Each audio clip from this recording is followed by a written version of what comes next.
Appearance on Dion's Daily Dose does not imply endorsement from or by any candidate or guest. The views, thoughts, and opinions expressed by Dion Bergeron or Dion's Daily Dose are his own and do not represent the views, thoughts, and opinions of any guest. Material and information presented is for general information purposes only. The Dion's Daily Dose name in all forms and abbreviations are the property of its owners, and its use does not imply endorsement of or opposition to any specific organization, product, or service. If you'd like to support the show, please visit our Patreon at patreon.com/Dion's Daily Dose. Welcome, ladies and gentlemen, to Dion's Daily Dose Presents Face to Face with Dion and Shawn. I'm Dion. And I'm Shawn. Today we have maybe, at least a proposed peace treaty, right, between Israel and Hamas. At least that's what the White House is saying. Well, Resident Ice Cream allegedly has announced that Israel has offered a 3-part proposal to end the war. And he wants to end this war because it's bad for him politically. Yeah, it is really, really bad for optics for him. He wants it to go away. It says here, this is an article from NBC News, and it says Biden announces Israel has offered a 3-part proposal to end the war in Gaza. The plan would start with 6 weeks of a complete ceasefire and the release of women and children being held hostage.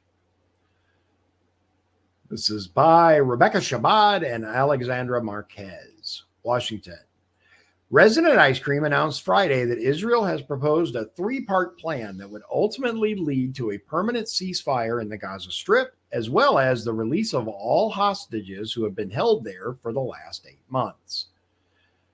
Speaking from the White House, he said that the proposal comes after intensive diplomacy carried out by his team. Oh, he's going to of course, he's going to try to take credit for it. The plan has been relayed to Hamas via Qatar, one of the main mediators in negotiations.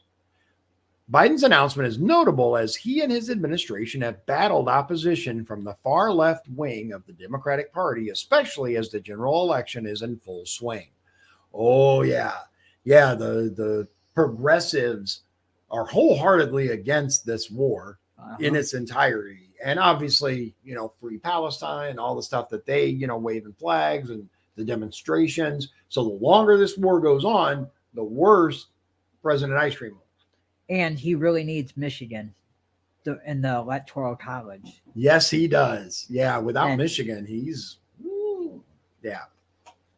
People have demonstrated across the country, including students who set up encampments on college campuses last month.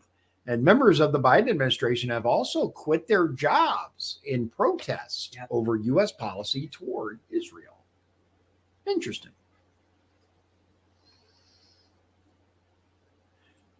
There's a picture here of it looks like a collapsed building, tons of debris. It says Israel and its most important ally, the United States, have come under intense criticism for the war in Gaza, which has killed some 36,000 Palestinians, according to officials there.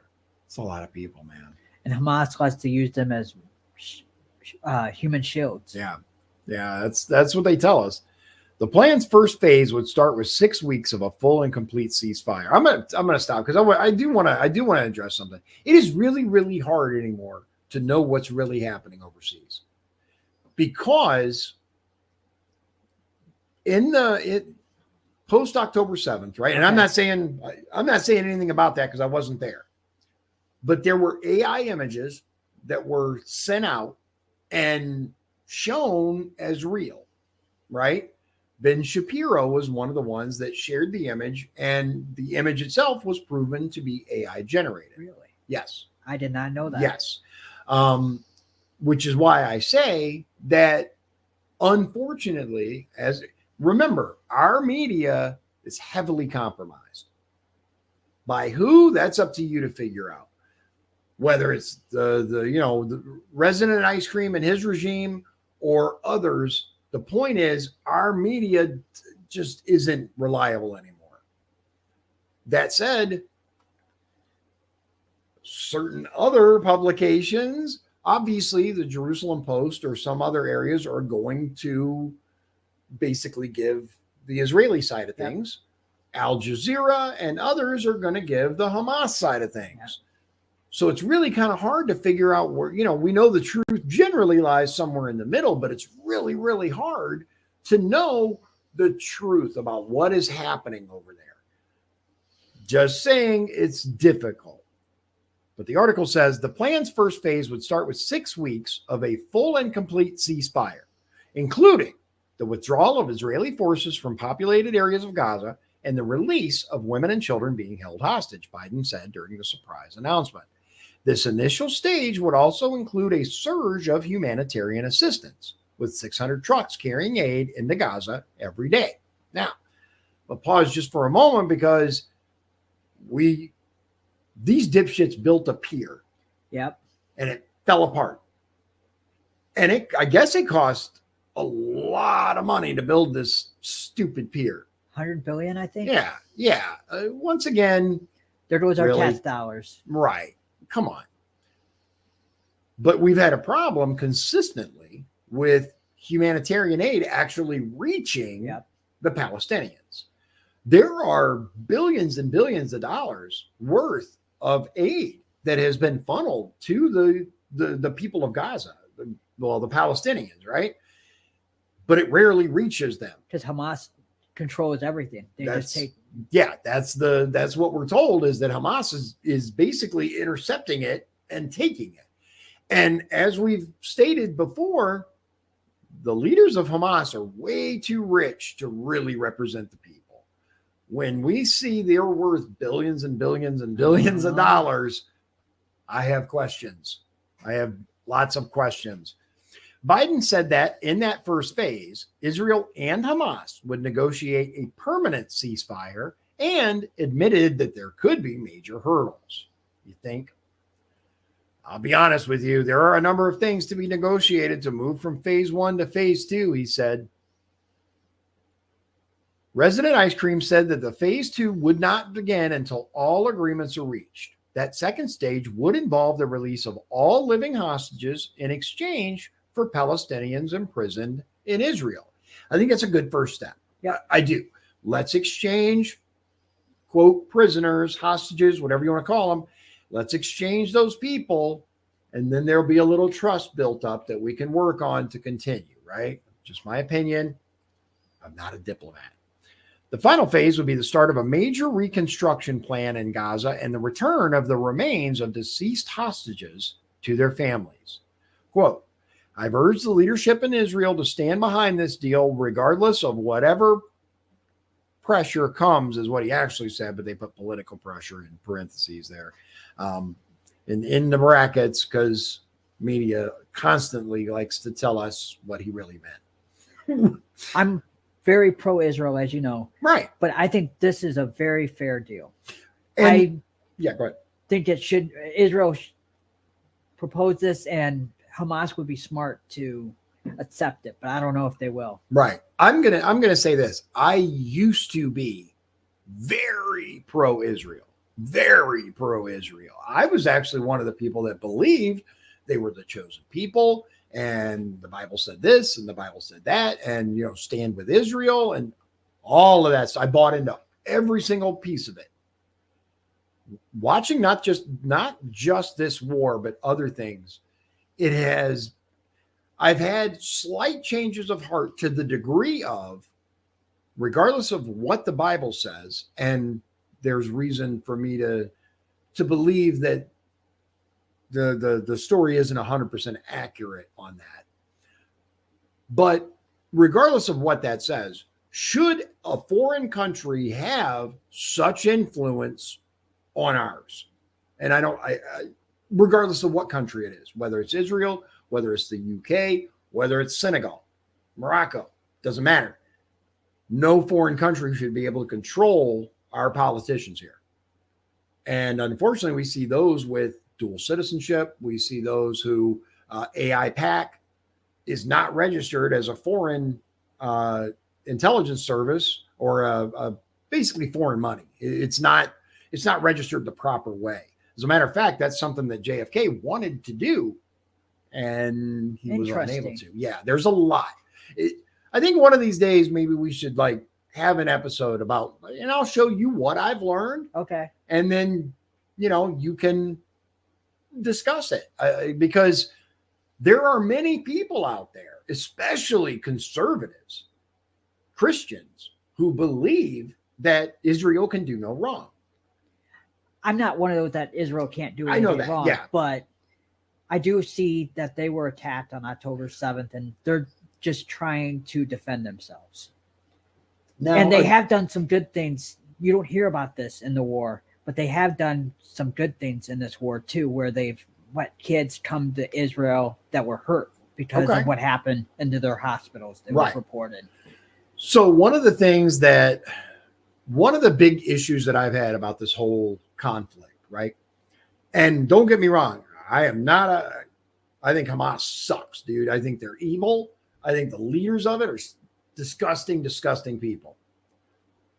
That said, I have seen some responses by Israel to some of the things that have happened where they've told people, okay, everybody in this area, like for example, Rafah, I think it's called, right? Rafah. They sent everybody to Rafah and then they bombed the hell out of Rafah. And there are people defending these people. Yeah, I can't. Yeah, that's not okay. That's not okay. That's the kind of stuff that evil regimes do.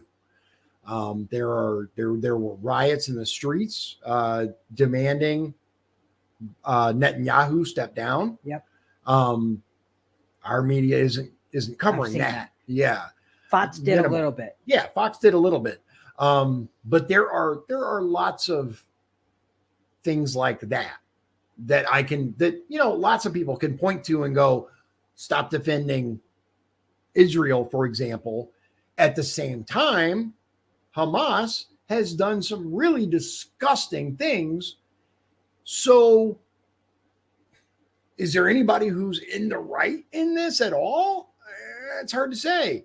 Civilians. Yeah. Civilians just. I feel bad for the civilians. So do I, on both sides. On both sides. Absolutely. When you're just out, for example, enjoying a music festival, for example, and people in paragliders land and start killing people, you're damn right I'm going to have a response, right? But many, many times we're told this, and it's not entirely accurate about how things went down. So that's why I say it's really difficult here to know exactly what's happening. That's why I tend to be very careful when I talk about Israel, just because my beliefs aren't necessarily your beliefs. And there's already so much that people are arguing about and cutting off contact to family members because they think the Trump trial was a sham. Yeah. Whereas these people are like, well, our legal system worked. That we don't need to add this to another thing we can like choose to argue about or dismiss. But I do think that there are things that we are told that are not the whole truth. And there are also some things that happen on both sides that are maybe blown up to be worse or better than they actually are. One of my biggest questions about October 7th is we gave Israel tons and tons and tons of money for the Iron Dome technology. We did. And it never activated that day. And we continue to give them money. Yeah. Oh, yeah. And that's the other thing. We continue to send tons and tons of money to Israel.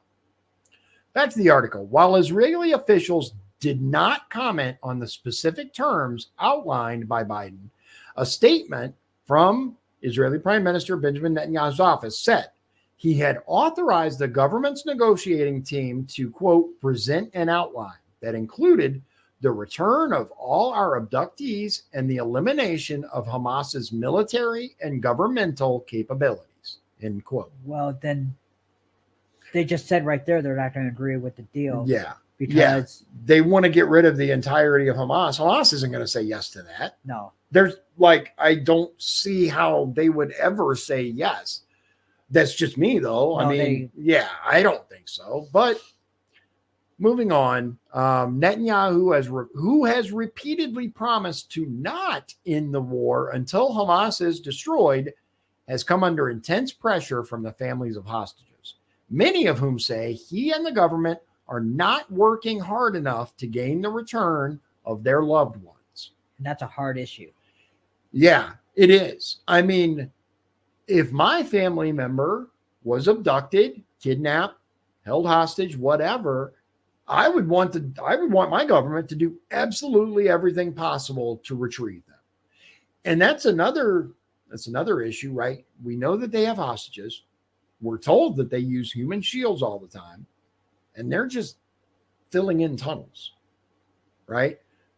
Israel is. They're just flooding tunnels and filling them in. That's a bad idea. We don't know whether the hostages are down there. We don't know if there are civilians down there being used as, quote, human shields. So that's what I mean. There are things that are being done that I'm like, that one, yeah. Yeah, I mean, it's just an example. But anyway, Hamas released a statement saying that the group, quote, views positively what was included in Resident Ice Cream's speech today. Hamas also said that it would only deal with proposals if they were based on a permanent ceasefire and complete Israeli withdrawal from Gaza, among other stipulations. I think that's going to be a tough sell. That will be. So we're talking about Israel saying, okay, we want Hamas dismantled, because military and diplomatic, right? That's what it said. Yeah. When I saw that. Elimination of Hamas's military and governmental capabilities. So they want Hamas gone. Good luck. Good luck. And Hamas is saying, we want Israel out of Gaza completely. Good luck. Yeah, this war is going to continue. Yeah. Friday's statement echoed a statement from a day earlier in which the group asserted that if Israel stops its war in Gaza, it would be prepared, quote, to reach a complete agreement that includes a comprehensive exchange deal. The Qatari Ministry of Foreign Affairs in a statement stressed, quote, the importance of creating real political conditions for the establishment of an independent and fully sovereign Palestinian state. Qatar has been, that's the end of the quote. Qatar has been heavily involved in mediating between parties during negotiations. I'll pause for just a second. What do you think about a Palestinian state? I don't like the idea. Okay, why not? Originally, I would have been like, yes, but after October 7th, we shouldn't be rewarding them with a Palestinian state. Okay, and just for the viewers who haven't watched me for a long time, a lot of times I like to play devil's advocate. I like to present the opposite side, regardless of the way that I personally feel about things. In this case, it's just a question. So up to October 7th, right? So the foundation of Israel was in 1947, I think, right? 49, I think. 49. Okay. It was in the 40s. I don't remember exactly 40s. when. But in the 40s, Israel was established, and it was established in what was then Palestine. Basically, the countries got together, the big bully countries, the UK, the US, Russia, several other big name countries, right? The UN, which used to be the League of Nations, got together and said, okay, we're going to give these people a state, these people being the Jewish people. We're going to give them a country they can call their own. You know, did you know one of the considerations was actually Madagascar? I've heard that. Yeah. I didn't know if it was I didn't know the name, but I knew that there was other places that they were. Yeah, there were other places that were considered. And one of the places was in Alaska, if I remember. Yeah, Alaska was one as well. Yeah. They decided on modern day Israel, and they gave them that land, right? So one of the arguments is, who are they to give a sovereign country to someone else? But it was many years ago. It was established, and the Palestinian people were moved out. Now, if you look at the growth of Israel over the years, it has consistently expanded. Go ahead. It's because of the war, though. they had multiple wars, and in those wars, they lost territory. The Palestinians. Now, again, devil's advocate, what were they supposed to do? You have a what in your mind is a foreign invader on your shores, and consistently, I've seen, put it this way, I don't know if you've seen it, but I've seen video of Israeli people, aka Jews, going to Palestinians and taking their homes. Have you seen these? I have not. Okay. But also, they gave some of that land back in like 2007. Okay. It's a deep and very nuanced conflict. And what they got for giving that land back was being attacked still. Okay. Part of the deal was that they weren't going to bother Israel anymore. Right. Again, Hamas sucks, dude. I can agree with that. Hamas sucks. But consistently, we've seen the Palestinian civilians pay for the conflict. And it's a very long and nuanced conflict that I think deserves its own kind of breakdown. Yeah, I feel sorry for the Palestinian people who have to live under Hamas. Right. And you know what? One of the things that I think is interesting is people are like, well, why did they elect Hamas as their government? Right. I don't know much about that. I'm going to be honest. I didn't really look that much into it, but I will say, I don't know what options they were really given. I'm not sure. They have another party called the Palestinian Authority. Oh yeah. The PLA, right? Yeah. Well, I remember the PLA was like it was designated as a terrorist group. So, I mean, they're not as bad as Hamas, but they're still bad. Right. So, I mean, much like the U.S. elections, especially pre-Trump, what is the lesser of two evils? What are you going to pick? But again, it's a deep and nuanced history that I think we're not going to hash out in a couple of minutes. Also, I would like to see an election in Palestine because they haven't had an election since like 2007. Right. And that's another thing, right? It would be interesting to see what the Palestinian people would vote for. Yeah, it would.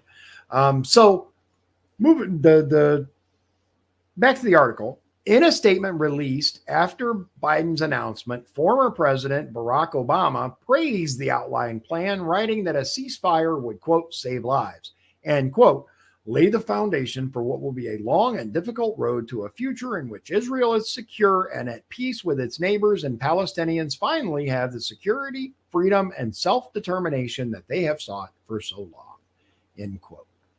Biden's announcement comes after Israeli forces moved farther into the southern Gaza city of Rafah on Tuesday, days after an airstrike sparked a major fire that killed dozens of Palestinians.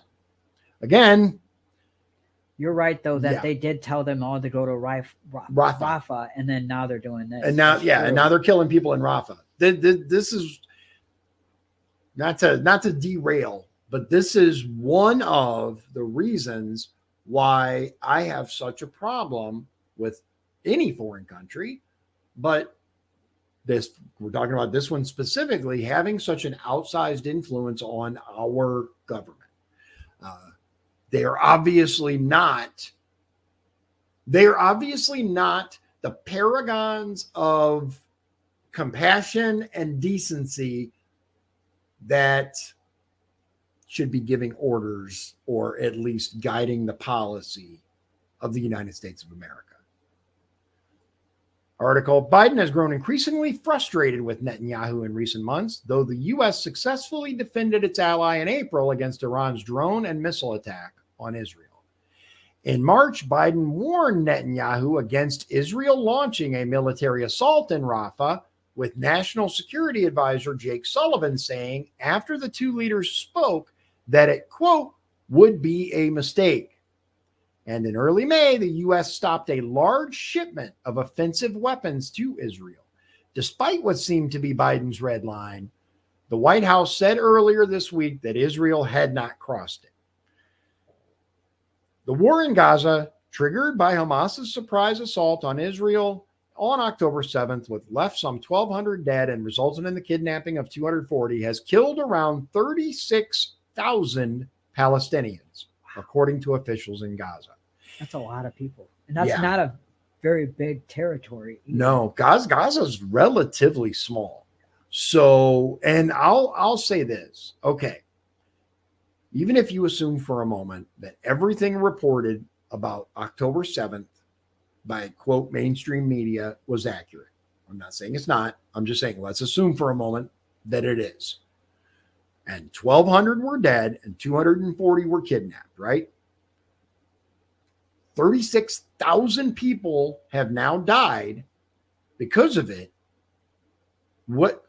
Where's proportional response? When is enough enough? How long are we going to go before we can say, okay, they paid the price? I don't know. It's not up to me. I'm just asking a question here. That's a good question. Israel has been sharply criticized and becoming increasingly isolated during the war. In recent weeks, the International Court of Justice ordered Israel to immediately halt its military offensive in Rafah, where more than 1 million Palestinians fled after being forced from their homes. The International Criminal Court's chief prosecutor applied for arrest warrants for Netanyahu and Defense Minister Yoav Gallant, as well as Hamas leader Yahya Sinwar and others over alleged war crimes. And I will say this about the International Criminal Court. They went after both sides. They did. And I got to give them credit on that, regardless of who you feel is at fault or, just responding or whatever. At least they went after both and said, you guys both suck. In the last week, Spain, Norway, and Ireland formally recognized a Palestinian state, a step Israel vehemently opposes. End of the article. I see this war going on for a while. It's completely possible. It is absolutely completely possible that this is not going to come to resolution anytime in the near future.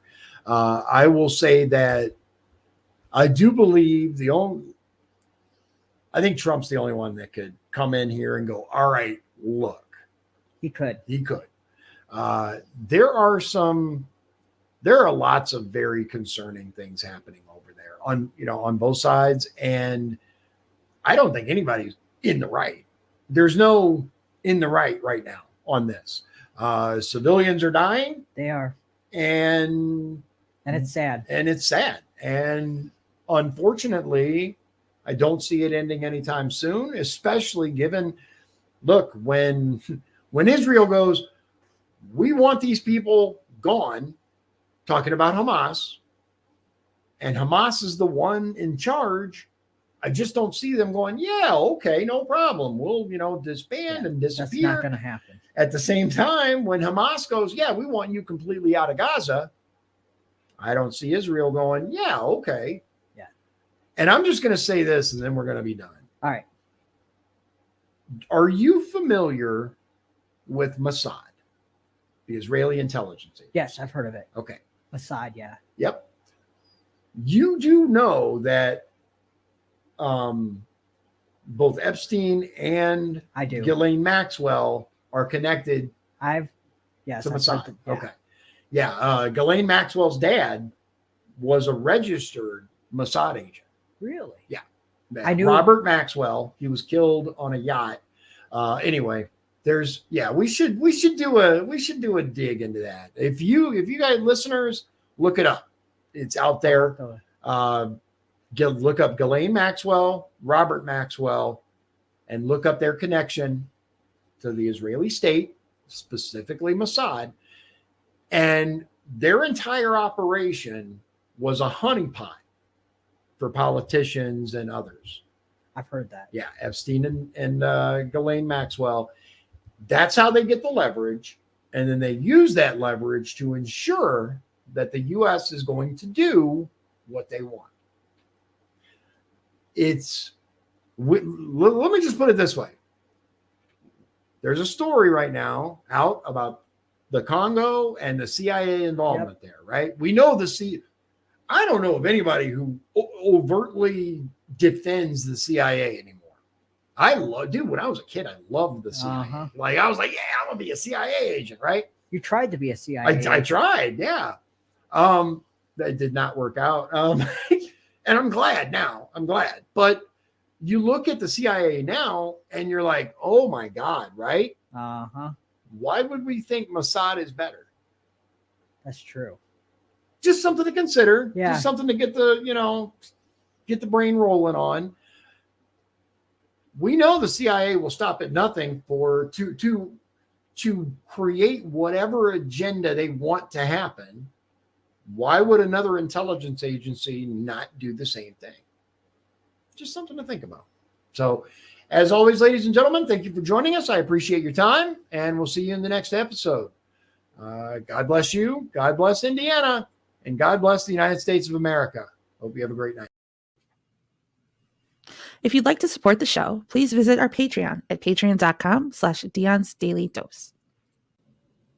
This has been Dion's Daily Dose, hosted by Dion Bergeron. Executive producers, Shawn Holmgren and Michael Beebe. Copyright 2024. Dion's Daily Dose, all rights reserved.